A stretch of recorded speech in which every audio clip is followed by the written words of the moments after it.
Halo, apa kabar? Salam jumpa saudara. Senang sekali Nusa Tenggara Timur hari ini kembali hadir menjumpai Anda. Ya saudara, sejumlah informasi menarik dan teraktual dari berbagai daerah di Nusa Tenggara Timur telah kami siapkan untuk Anda.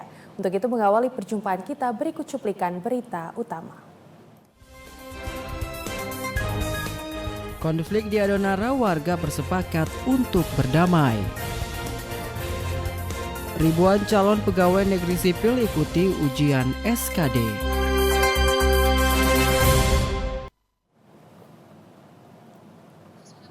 Saudara, cuplikan berita utama tadi akan kami rangkai dengan beragam informasi menarik lainnya bersama saya Afonso de Araujo. Dan saya Teresia Hera, pemirsa inilah Nusa Tenggara Timur hari ini selengkapnya untuk Anda.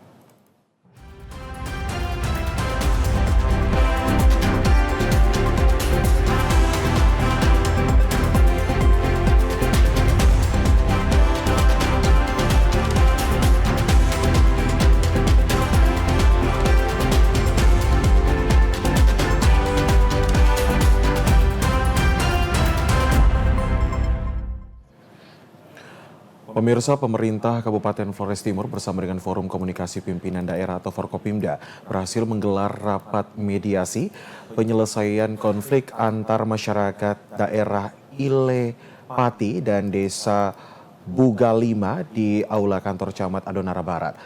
Komitmen damai ini ditandai dengan penandatanganan berita acara damai antar desa yang bertikai. Pantauan TVRI di Aula Pertemuan Kantor Camat Adonara, perwakilan sejumlah tokoh masyarakat dan tokoh adat dari beberapa desa, yakni Desa Ile Pati, Desa Kimakamak, Desa Woloklibang, Desa Bugalima, dan perwakilan dari Desa Wure. Mediasi ini dipimpin langsung penjabat Bupati Flores Timur, didampingi Kapolres Flores Timur dan Dandim 1624, serta disaksikan oleh tokoh agama Dekenat Adonara, Keuskupan Larantuka, dan Pastor Paroki. Penjabat Bupati Flores Timur, Sulastri Rashid, dalam rapat mediasi ini menegaskan, mediasi tersebut menghasilkan beberapa kesepakatan antara lain, para pihak dari Desa Ile Pati, Desa Bugalima, Desa Wure, Desa Kimakamak, dan Desa Woloklibang bersepakat berdamai dan menjamin keamanan dan ketertiban. Kemudian segala tindakan yang melanggar hukum tetap akan diproses secara hukum. Warga pun bersepakat penyelesaian perselisihan batas yang terjadi diserahkan kepada pemerintah Kabupaten Flores Timur dan semua pihak menyatakan kesiapannya untuk difasilitasi. Dan bagi pihak-pihak yang merasa dirugikan dapat menempuh jalur hukum. Warga berdamai pun bersepakat memberikan ruang kepada lembaga yang lain yang mempunyai kepedulian terhadap konflik sosial yang terjadi guna memfasilitasi penelusuran sejarah. Saya mengajak kita semua untuk ayo kita berdamai supaya ke depan kita tetap seperti ini, hidup dalam cinta kasih, kita kemana-mana saling tegur, di pasar, di mana saja berada kita tetap bertegur sapa sebagai sekeluarga, sebagai teman, sebagai sahabat. Yang kedua, saya juga mengajak bahwa setiap ada masalah, kalau tidak bisa diselesaikan secara pribadi, ayo diselesaikan secara kekeluargaan. Kalau memang tidak bisa, di sini ada tokoh agama. Tapi di gereja sana minta ke Romoy betul ada punya masalah begini-gini. Kira-kira bagaimana jalan penyelesaiannya? Konflik perebutan lahan permukiman warga Desa Bugalima ini oleh masyarakat adat Desa Ile Pati pada Senin 21 Oktober dengan aksi membakar 51 unit rumah warga Bugalima ludes terbakar. Selain rumah dibakar, ada juga 4 orang mengalami luka dan 2 orang meninggal dunia. Dari Kabupaten Flores Timur, Patman Werang, TVRI NTT. Saudara, usai mengikuti rapat mediasi bersama pemerintah daerah dan sejumlah tokoh adat perwakilan dari beberapa desa bertikai, tokoh adat Ile Pati pun menyatakan sikap untuk siap berdamai yang ditandai dengan pembubuhan tanda tangan berita acara damai. Komitmen untuk menghentikan konflik dan tidak akan berkonflik lagi dengan warga Desa Bugalima, Kecamatan Adonara Barat, Kabupaten Flores Timur. Menurut Lawrence Naran, tokoh adat Ilepati, aksi anarkis yang dilakukan warganya atas pembakaran 51 unit rumah warga Bugalima, pihaknya pun dengan besar hati meminta maaf dan menyesali perbuatan anak-anak Ilepati karena tersulut amarah dendam atas perbuatan warga Bugalima dan Wure sebelumnya. Namun pihaknya pun berjanji akan terus menjaga situasi keamanan dan gerakan anak-anak Ilepati untuk tidak mengulangi perbuatannya dengan aksi susulan lainnya. Selain itu juga dirinya pun berharap aksi konflik ini juga bagian dari upaya masyarakat Ilepati untuk mengingatkan pemerintah daerah Kabupaten Flores Timur agar senantiasa memberikan perhatian secara serius dan adil bagi warga terpencil di Pulau Adonara, khususnya upaya percepatan pelayanan kebutuhan dasar masyarakat melalui peningkatan ruas jalan Wolok Libang, Ilepati, Nimun, dan Ibao yang selama ini belum tergarap dan dibiarkan dalam kondisi rusak parah. Artinya yang saya kendaki itu bahwa yang pertama saya ucapkan terima kasih banyak kepada pihak keamanan di Kabupaten Flores Timur.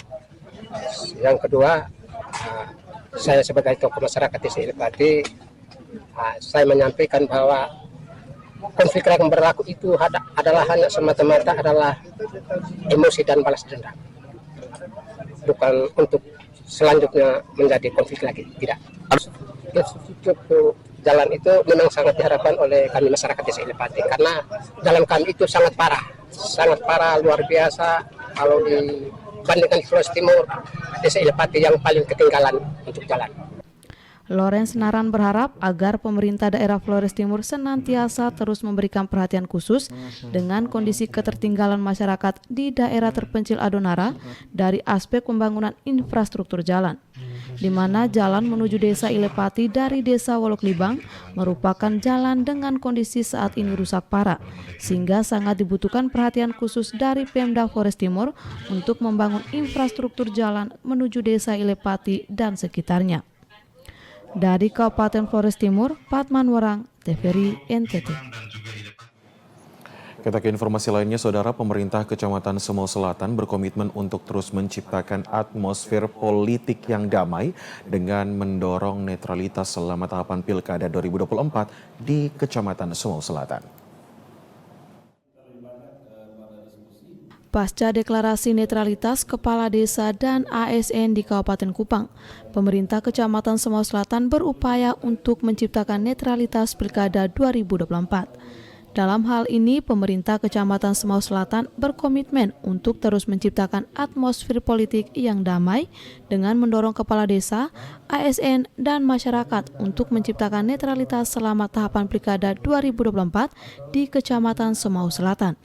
Seperti disampaikan Camat Semau Selatan, Nitanel Tene, yang mengatakan sebagai camat yang bertanggung jawab atas wilayah Semau Selatan akan mendorong para kepala desa, aparat pemerintah desa, juga ASN baik di bidang kesehatan maupun pendidikan, pemerintahan, dan masyarakat di Kecamatan Semau untuk menjaga netralitas selama tahapan Pilkada 2024. Selain itu, bersama-sama menciptakan atmosfer yang damai dan kondusif di lingkungan masing-masing, kendati di antara masyarakat ada yang sudah memantapkan pilihannya, tetapi tidak menjadikan pilihan sebagai hal yang harus diperdebatkan karena akan bisa menggiring kepada situasi yang tidak damai dan kondusif. Menurut Nitanel Tene, jika melihat dari pemilu 2024 kemarin, tingkat partisipasi masyarakat Semau Selatan merupakan yang paling tinggi di Kabupaten Kupang. Sehingga mempertahankan predikat tingkat partisipasi tersebut, maka akan didorong agar masyarakat dan para ASN di Semau Selatan agar terus menjaga netralitas. Sebagaimana telah diamanatkan oleh undang-undang bahwa sebagai aparatur sipil negara maupun sebagai perangkat desa, baik dari Bapak Kepala Desa bersama jajarannya sudah merupakan hukum wajib bahwa mereka adalah merupakan pelayan masyarakat, sehingga mereka harus menjaga netralitas dan independensi dalam melakukan proses tahapan pemilu di Kecamatan Semau Selatan. Untuk itu diimbau kepada para ASN maupun para perangkat desa agar menjaga netralitas. Dengan demikian, pemimpin Kabupaten Kupang yang berkualitas dan terbaik bisa dipilih masyarakat Kecamatan Semau Selatan pada Pilkada 2024 mendatang. Dari Kabupaten Kupang, Kris Poto, TVRI NTT melaporkan. Saudara DPRD Kabupaten Kupang beberapa waktu lalu menggelar rapat paripurna pengumuman usulan calon pimpinan DPRD definitif masa jabatan 2024-2029. Calon pimpinan DPRD Kabupaten Kupang yang diusulkan diantaranya Ketua Daniel Taimenas, Wakil Ketua 1 Tome Da Costa, dan Wakil Ketua 2 Sofia Malelak Dehaan. Berdasarkan hasil pemilihan legislatif 2024, ada 3 parpol yang berhak menduduki pucuk pimpinan Golkar, Nasdem, dan Gerindra. Golkar mengusulkan Daniel Taimenas sebagai Ketua DPRD karena pada saat pemilu mengantongi suara tertinggi dengan 5 kursi di DPRD Kabupaten Kupang. Urutan kedua Gerindra mengantongi 4 kursi mengusulkan Tome Da Costa sebagai Wakil Ketua 1. Urutan ketiga Nasdem juga 4 kursi mengusulkan Sofia Malelak Dehaan sebagai Wakil Ketua 2. Terkait usulan pimpinan definitif, Wakil Ketua DPRD sementara Tome Da Costa saat diwawancarai TVRI membenarkan hal ini. Usulan nama pimpinan definitif DPRD Kabupaten Kupang sudah diajukan ke Provinsi NTT. Untuk itu, pihaknya menunggu jika SK persetujuan itu diterima, maka dilanjutkan dengan SK pelantikan pimpinan definitif oleh Ketua PN Oela Masi melalui rapat paripurna.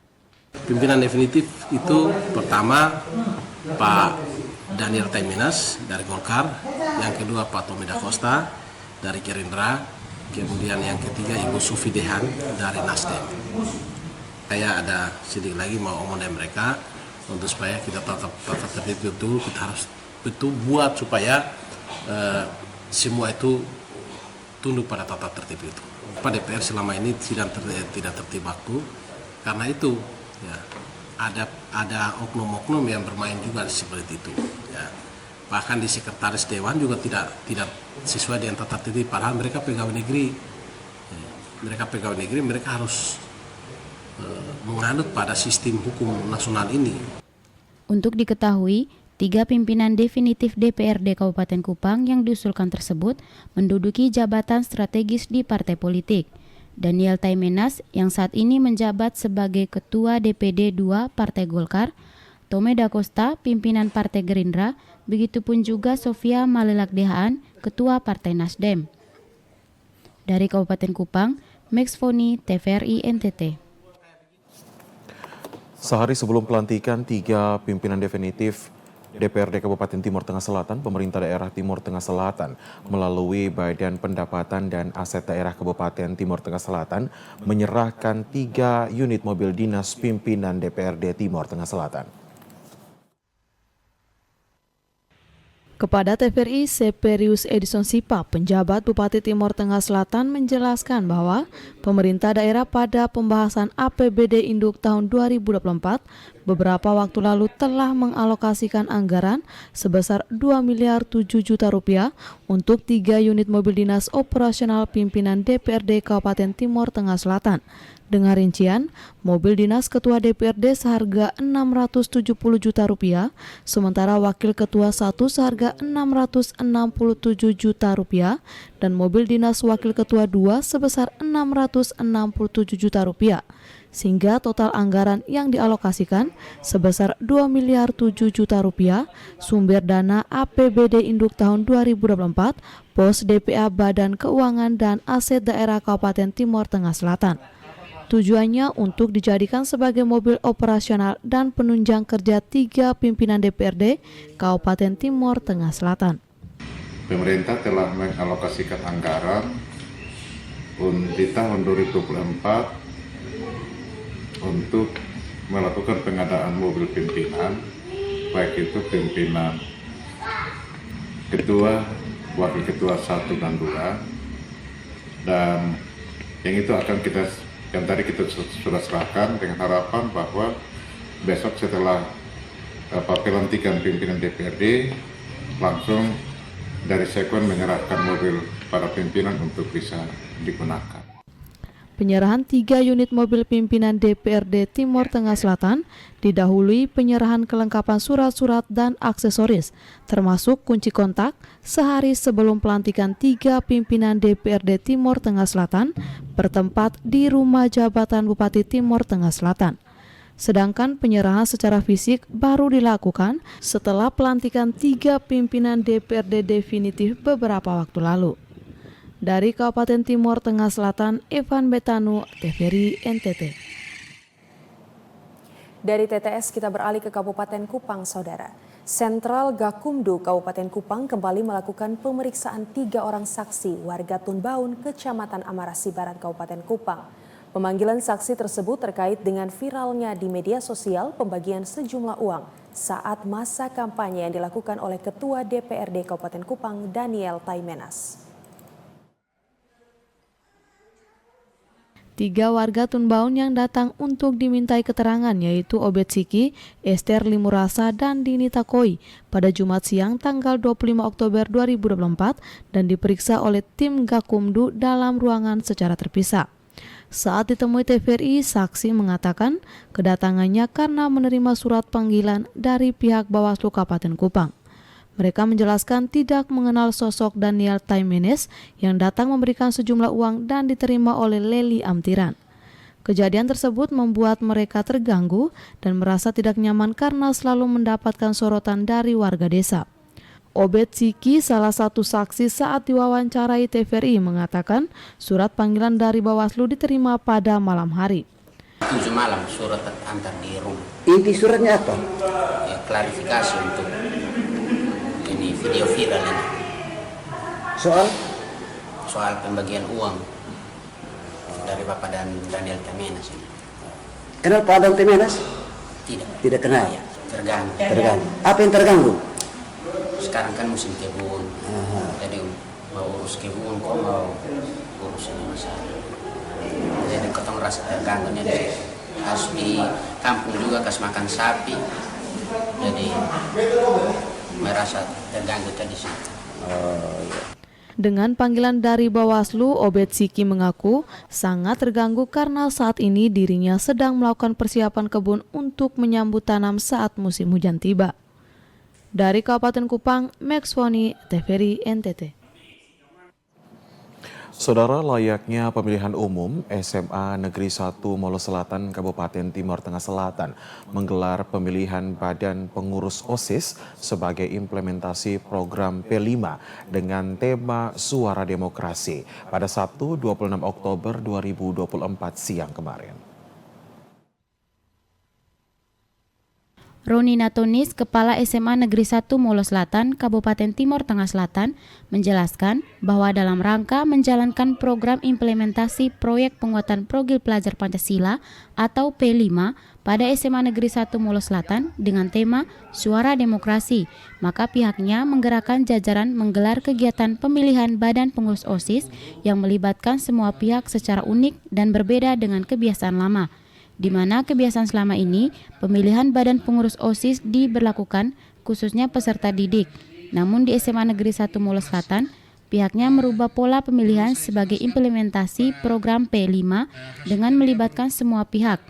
Tujuannya untuk mendidik dan mengajarkan kepada anak-anak tentang arti demokrasi atau suara demokrasi pemilihan umum agar jauh sebelumnya peserta didik memahami tentang arti demokrasi yang baik dan benar seperti apa. Selain itu, sebagai komitmen dalam membentuk generasi muda yang cerdas secara akademis dan memiliki kesadaran sosial, serta politik sebagai bekal penting bagi peserta didik dalam menjalani kehidupan, serta implementasi nilai-nilai Pancasila di sekolah. Hari ini, untuk SMA Negeri 1 Molo Selatan menyalurkan hak suara itu untuk pemilihan ketua dan wakil ketua pemilu 2024-2025 secara demokratis. Artinya guru dan siswa dan pegawai disalurkan hak suaranya lewat bilik suara dan penghitungan suara.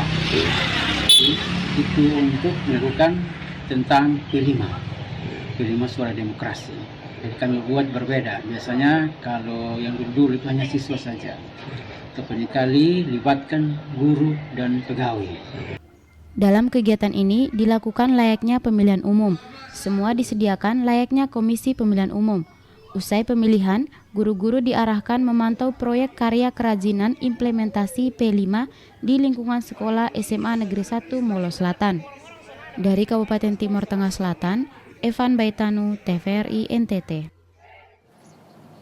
Saudara, informasi selanjutnya dari Kabupaten Kupang akan kami hadirkan untuk Anda usai jeda pariwara berikut ini. Tetaplah bersama kami.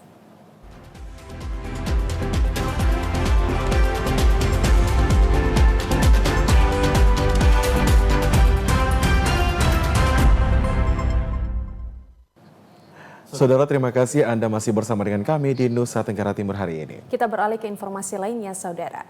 Ribuan peserta calon pegawai negeri sipil atau CPNS tahun 2024 di Kabupaten Kupang menjalani ujian seleksi kompetensi dasar atau SKD. Beginilah saat-saat ribuan peserta calon pegawai negeri sipil asal Kabupaten Kupang mengantri untuk masuk ke ruang seleksi kompetisi dasar atau SKD yang disediakan. Peserta seleksi kompetisi dasar ini datang dari berbagai formasi yang telah didaftar saat datang di lokasi ujian, akan melakukan registrasi, kemudian transit di ruang isolasi peserta. Selanjutnya, peserta akan mengantri untuk masuk ke ruang ujian. Adapun seleksi kompetisi dasar ini dilaksanakan oleh Badan Kepegawaian Nasional atau BKN dengan bekerja sama dengan Badan Kepegawaian Daerah atau BKD Provinsi Nusa Tenggara Timur dan BKD Kabupaten Kupang. Berdasarkan informasi yang dihimpun, peserta CPNS dari Kabupaten Kupang yang mengikuti ujian SKD sebanyak 1.712 peserta. Tetapi karena 5 peserta lainnya menggunakan hasil seleksi kompetisi dasar tahun 2023 sehingga tidak lagi mengikuti SKD 2024. Sementara lokasi atau titik pelaksanaan ujian seleksi kompetisi dasar ini disiapkan BKD Provinsi Nusa Tenggara Timur di beberapa titik atau lokasi, dan lokasi ujian yang paling besar adalah di Asrama Haji Kota Kupang. Sehingga untuk Kabupaten Kupang sendiri, ujian seleksi kompetisi dasar dilaksanakan di Asrama Haji Kota Kupang, tetapi juga di beberapa titik yang lain yang disediakan BKD Provinsi NTT. Adapun seleksi kompetisi dasar Kabupaten Kupang sendiri dilaksanakan selama 2 hari, yakni pada tanggal 26 dan 27 Oktober 2024. Selanjutnya, peserta yang lolos SKD akan melanjutkan ke jenjang seleksi kompetisi bidang sesuai yang telah dijadwalkan. Dari Kabupaten Kupang, Kris Poto, TVRI NTT. Saudara, warga Kampung Timorana, Desa Manusak sangat terbantu dengan bantuan rumah tidak layak huni dengan yang dibangun oleh TNI Angkatan Darat yang bekerja sama dengan Pertamina. Inilah rumah milik Paulo da Costa, salah satu warga Desa Manusak, Kecamatan Kupang Timur di Kampung Timorana, yang baru saja selesai dibangun oleh TNI Angkatan Darat melalui Korem 161 Wirasakti dan Kodim 1604 Kupang. Adapun pembangunan rumah ini merupakan bagian dari program tanggung jawab sosial dan lingkungan atau TJSL kerjasama antara BUMN PT Pertamina dengan TNI Angkatan Darat. Program TJSL sendiri meliputi pembangunan rumah layak huni, pembangunan sarana air bersih, dan penerangan PLTS. Khusus pembangunan rumah tidak layak huni sendiri sangat membantu masyarakat karena membantu masyarakat yang tadinya tinggal di rumah tidak layak huni akhirnya bisa tinggal di rumah yang layak huni. Seperti disampaikan Paulo da Costa bahwa sebelumnya rumah yang ia tempati sangat tidak layak huni karena beratap alang-alang dan nyaris rusak karena termakan usia. Tak hanya itu, lantai rumah yang ditempati sebelumnya juga dari tanah dan dinding dari pelepah lontar. Tetapi berkat program dari TNI Angkatan Darat, akhirnya ia bersama keluarga dapat memiliki rumah yang layak huni. Bahkan tidak hanya rumah, tetapi juga mendapat bantuan sumur bor yang bisa menghidupi warga yang ada di sekitarnya. Kami berterima kasih kepada bapak-bapak karena kami ini begini tidak bisa membalaskan apa itu, nanti kami doakan Bapak kami melalui doa kami dengan Tuhan dekat. Amin. Aku bagaimana? Itu tiba-tiba datang langsung tunjukkan kami karena datang langsung tunjukkan sudah datang ini karena kami punya rumah yang sudah seperti ini. Dari Korem, Babin ada yang datang. Badan Remsi. Paulo menambahkan apa yang ia alami merupakan gambaran dirinya bersama warga yang lain di Kampung Timorana. Untuk itu, ia meminta agar TNI Angkatan Darat melalui program TJSL bersama PT Pertamina bisa membantu warga yang lain di Kampung Timorana. Dari Kabupaten Kupang, Kris Poto, TVRI NTT. Saudara penjabat Bupati ND bersama rombongan meninjau SPBU Perikanan serta beberapa rumah warga yang rusak akibat banjir rob beberapa waktu lalu di Kelurahan Tanjung. Ia meminta dinas terkait segera mengusulkan untuk secepatnya ditangani. PJ Bupati ND Agustinus Gengasu menyampaikan terkait banjirop yang mengakibatkan beberapa fasilitas publik seperti SPBU Perikanan dan beberapa rumah warga. Dirinya bersama pihak BPD dan Dinas Perikanan kemarin telah melakukan peninjauan dan meminta agar secepatnya diusulkan perbaikan dan segera dikerjakan secepatnya, khususnya SPBU karena ini sangat dibutuhkan nelayan. Ia juga menyampaikan terkait beberapa rumah warga yang rusak saat ini sudah dilakukan pendataan agar bisa dibantu. Ia menambahkan saat ini pemerintah bersama TNI Polri juga membangun tenda darurat sebagai langkah antisipasi apabila kembali terjadi banjirop, warga bisa mengungsi ke tenda yang sudah dibangun. Untuk diketahui, berdasarkan informasi dari Sekretaris BPD, tanggul penahan ombak akan dikerjakan di tahun 2025 melalui anggaran pusat karena sudah diusulkan dan sudah disetujui pemerintah pusat. Dari Kabupaten ND, Obi Tani, TVRI NTT. Saudara Dinas Sosial Provinsi Nusa Tenggara Timur mengadakan rapat koordinasi persiapan peringatan Hari Pahlawan 2024 bersama dengan OPD dan instansi vertikal di Nusa Tenggara Timur pada Kamis 24 Oktober 2024. Dinas Sosial Provinsi Nusa Tenggara Timur mengadakan rapat koordinasi persiapan peringatan Hari Pahlawan 2024 bersama OPD dan instansi vertikal di Nusa Tenggara Timur pada Kamis 24 Oktober 2024. Kegiatan tersebut dalam rangka untuk memastikan kesiapan berbagai pihak yang terlibat saat upacara peringatan Hari Pahlawan di Kota Kupang tahun 2024. Berdasarkan hasil diskusi, upacara peringatan Hari Pahlawan di Kota Kupang akan dilaksanakan di 3 lokasi yaitu alun-alun Kota Kupang, Taman Makam Pahlawan Dharmaloka, dan upacara penaburan bunga di laut di Markas Komando Pangkalan Utama Angkatan Laut 7 Kupang. Hadir dalam kegiatan tersebut diantaranya adalah seluruh organisasi perangkat daerah di lingkup pemerintah Provinsi Nusa Tenggara Timur, perwakilan personil Tri Matra dari Korem 161 Wirasakti, Lantamal 7 Kupang, dan Lanut El Tari Kupang, anggota Persit Kartika Chandra Kirana Jala Senatri, Pia Ardia Garini, personil Polri, anggota Bayangkari, media, serta berbagai unsur terkait lainnya. Agung Pras, Adi Mataratu, TVRI NTT. Saudara, untuk mencegah peredaran obat dan makanan ilegal, BPOM ND menggelar sosialisasi terhadap masyarakat di Aula SMKN 2 ND. Kegiatan ini sebagai respon akan informasi terkait beredarnya obat-obatan dan makanan yang berbahaya bagi kesehatan. Perwakilan BPOM ND Francisca Zagita Tielman menyampaikan sosialisasi ini bekerja sama dengan LPP RRI ND sebagai langkah mencegah beredarnya makanan dan obat-obatan ilegal. Ia juga menyampaikan ada beberapa tips dalam memilih obat-obatan dan makanan yang ilegal dan legal.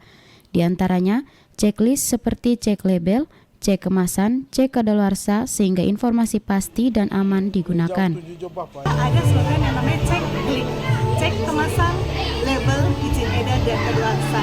Yang pertama cek kemasan, dicek dulu kemasannya apakah bocor, apakah penyot, kemudian apakah rusak, nah seperti itu. Kemudian yang L, cek label, di mana kita lihat dulu sebenarnya labelnya itu lengkap apa tidak, komposisinya jelas apa tidak, bisa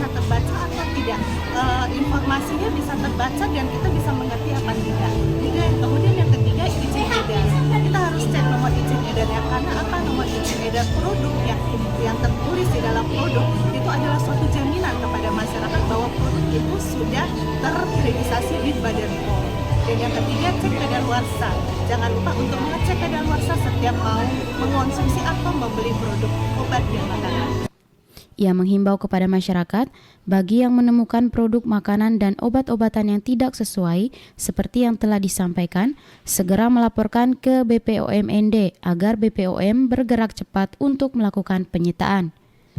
Dari Kabupaten ND, Obitani, TVRI NTT. Saudara, informasi lainnya akan kami sampaikan setelah jeda pariwara berikut ini. Tetaplah bersama kami.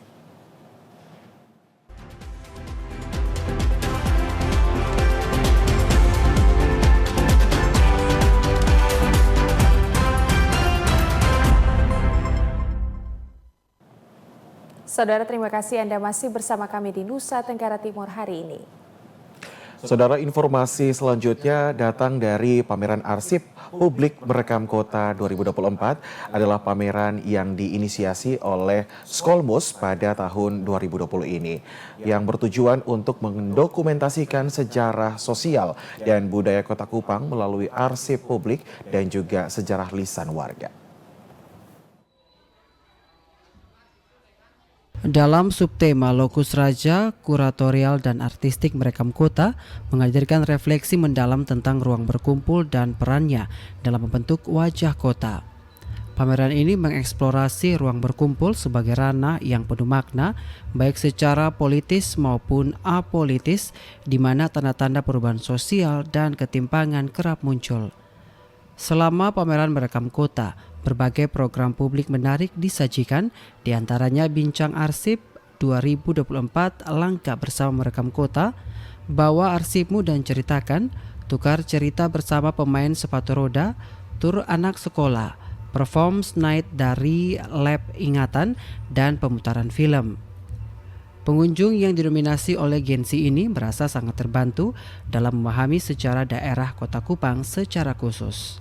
Penting karena apalagi saya ini anak perantau ya dari Rote. Jadi kalau sampai sini itu kalau tidak tahu apa-apa sejarah tentang Kota Kupang itu saya rasa ya tidak mungkin kan. Kalau sudah sampai Kupang baru kita tidak tahu Kota Kupang itu seperti apa. Jadi ya Kota Kupang itu kita harus tahu sepenting apa kita datang sini gitu.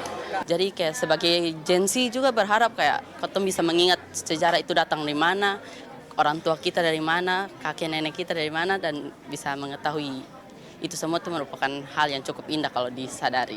Harapan kedepannya mungkin semakin bagus ya, mungkin dia pamerannya mungkin lebih besar gimana, secara komposisi dan kualitinya juga mungkin meningkat dan bisa menarik dampak yang besar bagi Kota Kupang sendiri. Tim pengarsipan berhasil mengumpulkan sekitar 400 arsip keluarga. Fokus pengarsipan tahun ini berada di Kecamatan Kota Raja. Frankie Lolo, kurator merekam kota 2024 dan Direktur Skolmus menegaskan bahwa penting untuk pengunjung harus merenungkan peran ruang dalam kehidupan kota, bagaimana ruang tersebut bisa menjadi pusat kekuasaan, tetapi juga tempat bagi mereka yang dipinggirkan. Kan ini tujuannya bagaimana itu kita bisa mengetahui peristiwa-peristiwa yang terjadi di Kota Kupang, tapi dari sudut pandang keluarga kayak gitu. Kalau kenapa ini menjadi sangat penting karena kita merasa bahwa sebagai penghuni dari kota ini sebaiknya juga tahu dari mana sih kota itu berkembang dan apa saja yang terjadi di Kota Kupang. Karena kan kita tidak bisa menguasai suatu daerah kalau kita tidak tahu sejarah di balik kota itu terbentuk. Kayak gitu. Program ini adalah program yang diinisiasi oleh Skolmus dengan kita melakukan pendanaannya secara mandiri. Jadi kita rasa bahwa setiap orang juga bisa melakukan itu.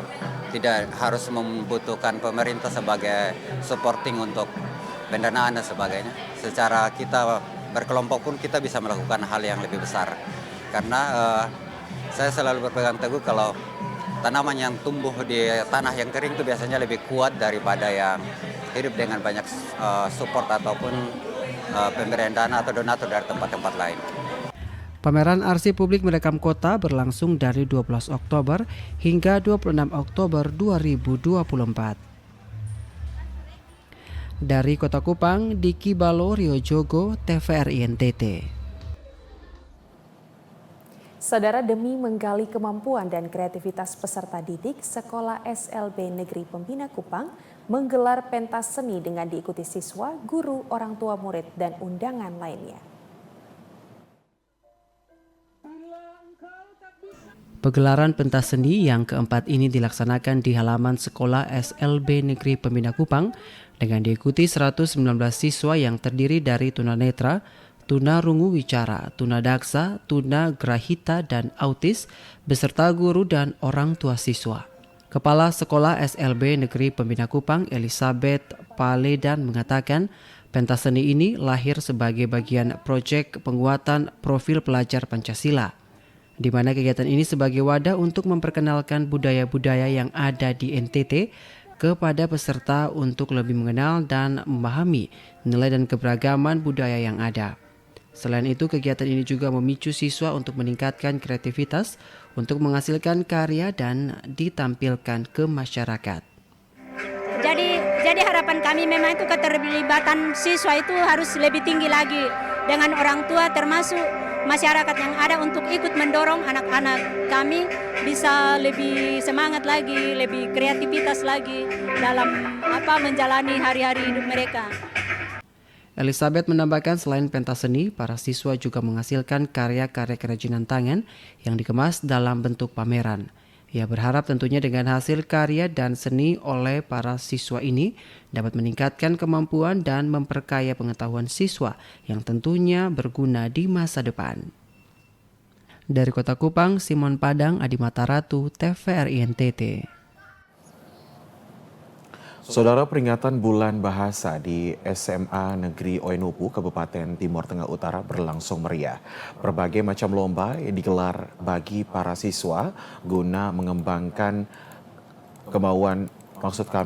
kemampuan berbahasa dan menumbuhkan rasa nasionalisme dan mengenalkan keragaman bahasa dan juga budaya Indonesia.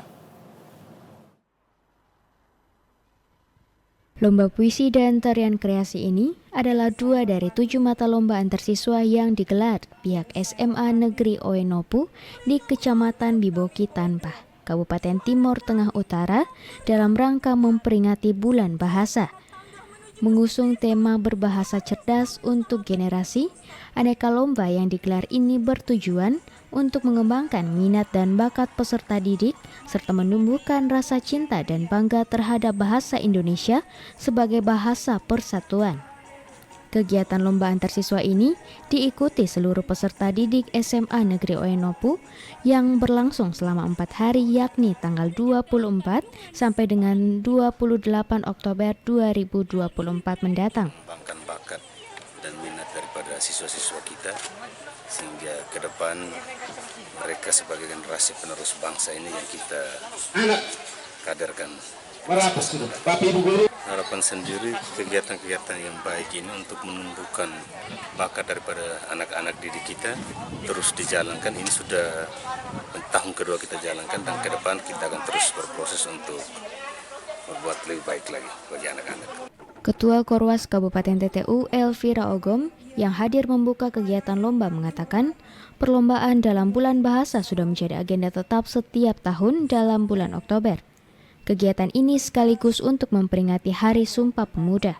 Bulan Bahasa ini juga merupakan salah satu literasi yang harus dilestarikan agar anak-anak bisa menggunakan bahasa Indonesia yang baik dalam berkomunikasi dan dapat memahami materi pembelajaran yang mereka dapatkan di sekolah. Kabupaten TTU, sekolah-sekolah itu melaksanakan kegiatan Bulan Bahasa. Salah satu kegiatan Bulan Bahasa itu sesuai dengan tema Sumpah Pemuda pada yang poin ketiga bahwa bahasa Indonesia adalah bahasa persatuan yang mempersatukan seluruh bahasa-bahasa. Nah, kami tahu bahwa setiap daerah memiliki bahasa daerahnya masing-masing. Tetapi dengan adanya bahasa Indonesia mempersatukan mereka yang dari berbahasa yang berbeda-beda itu menjadi satu. Aneka lomba yang digelar dalam Bulan Bahasa di SMA Negeri Oenopu, Timur Tengah Utara, yaitu lomba debat dan pidato bahasa Indonesia dan bahasa Inggris, lomba cipta dan baca puisi, serta lomba tari kreasi. Dari Kabupaten TTU, Joseph Praso, TVRI NTT.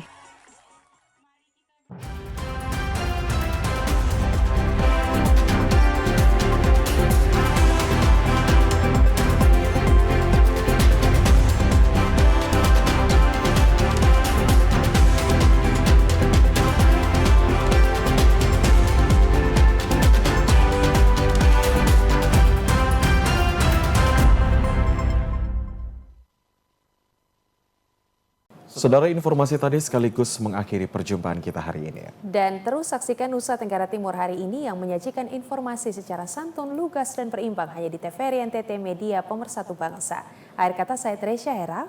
Dan saya Afonso de Araujo mewakili seluruh kerabat kerja yang bertugas. Mengucapkan terima kasih atas kebersamaan Anda. Selamat melanjutkan aktivitas Anda dan sampai jumpa.